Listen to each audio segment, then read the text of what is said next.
the chick for playing it smart, especially since she had her kid. Instead, she held her baby tightly as she watched Brynlee attack Troy with wide eyes. Brynlee was not to be fucked with at this moment, especially since she was mad. Low-key, she was sticking it to his ass and was not letting up off of him. As Brynlee continued to attack Troy, he finally got enough and pushed her off of him, which caused her to come crashing down to the ground. That's when I knew I could not stand back any longer and watch this shit continue to play out. A few people had stopped and were watching on. It wasn't that many, so I still had time to save her from getting the cops called on her and she end up in jail or with a ticket. "Brynlee!" I shouted her name as I began to do a light jog over to where she sat on the floor. She was in the process of trying to get up when she stopped. "Sawyer." She whipped her head around so fast as she looked at me. I could tell that I was the last person she expected to see, and hell, I wasn't expecting to walk into the school that my brother attended to see her showing her natural black ass. "Who is this nigga?" Homeboy turned and looked at me, but he could tell that I wasn't that nigga to be fucked with. "You good, Bryn?" I asked, concerned, as I held my hand out. She looked at me in confusion, but still grabbed my hand, and I pulled her up to her feet. She looked so distraught as she stood in front of me. Her once radiant skin was now pale and had no color to it. When she finally locked eyes with me, she opened her mouth to say something, then closed it back up, not being able to find the words to say. I mean, the way she left me was kind of fucked up, but it was cool. I wasn't worried about that shit.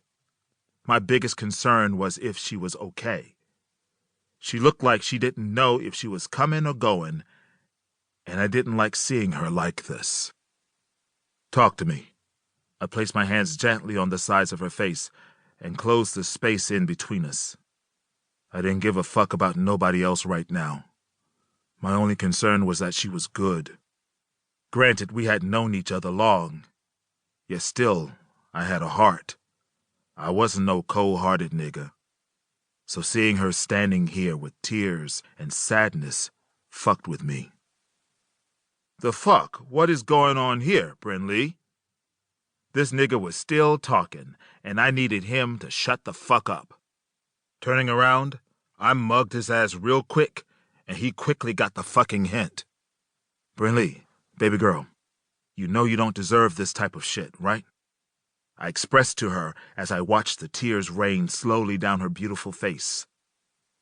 I mean, I already knew from jump that she was dealing with some fucked up shit after she told me about it, but I doubt even she could prepare herself for some shit like this.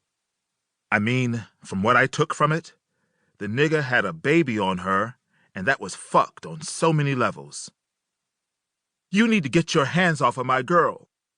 The sound of his squeaky voice was starting to annoy me, and the fact that he took one step too many towards me was going to guarantee him a well-whooped ass.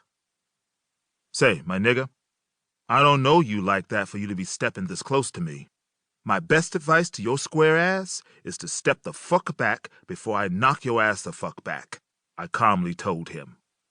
There was no need to raise my voice because he was either going to get the clue or catch these hands. "This don't have nothing to do with you," his weak ass stated, making sure to lower his voice when talking to me. As he stood in front of me, I eyed him up and down.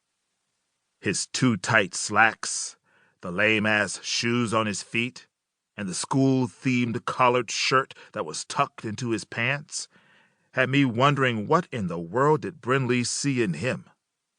She was nothing like him. He looked boring as fuck. As to her, she was feisty, witty, and had a little extra oomph to her. So what in the world was Steve Urkel going to do with her? Matter of fact, what was she going to do with him, and how in the world did she let him play her like that? That had to be a strong punch to the fucking chest, seeing that in my eyes she had settled for less.